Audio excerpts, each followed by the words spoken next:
अहम खबर आ रही है कराची से, जहां मैट्रिक बोर्ड इम्तिहानात पर्चा आउट होने की रिवायत बरकरार है। नहम जमात का रियाजी का पर्चा शुरू होने से 1 घंटा पहले आउट हो गया है। राव अफनान हमारे साथ मौजूद है, मजीद उनसे जान लेते हैं। राव अफनान, रोज हम यही सूरत हाल देख रहे हैं कि पेपर पहले ही आउट हो जाता है, इंतजामिया इस सिलसिले में अब तक कुछ नहीं कर पाई है।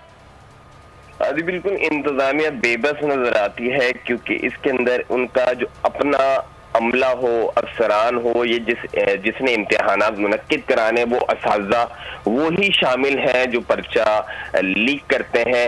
आज 9th क्लास का मैथमेटिक्स का पेपर है और ये पेपर 1 घंटा पहले व्हाट्सएप के जरिए लीक किया गया। मैम सरवत नामी कोई खातून है, उन्होंने 8:26 पे ये व्हाट्सएप किया है दीगर असातिज़ा को, और असातिज़ा के दरमियान ही ये पर्चा व्हाट्सएप पर गर्दिश करता रहा। नकल माफिया भी जो है वो तलाश करती रही, लेकिन हलशुदा पर्चा जो है वो ताहल व्हाट्सएप पर नहीं आया। लेकिन 1 घंटा पहले व्हाट्सएप पर ये पर्चा गर्दिश करना एक सवालिया निशान है कि जिन्होंने इम्तिहानात मुनक्किद कराने हैं वही पर्चा लीक करते हैं। इसी हवाले से हम बार बार कराची मैट्रिक बोर्ड इंतजामिया से सवाल कर रहे थे कि मोबाइल फोन के इस्तेमाल पर पाबंदी आयद की जाए। कराची मैट्रिक बोर्ड की इंतजामिया ने मोबाइल के इस्तेमाल पर पाबंदी की, उसके बावजूद मोबाइल का इस्तेमाल किया जा रहा है।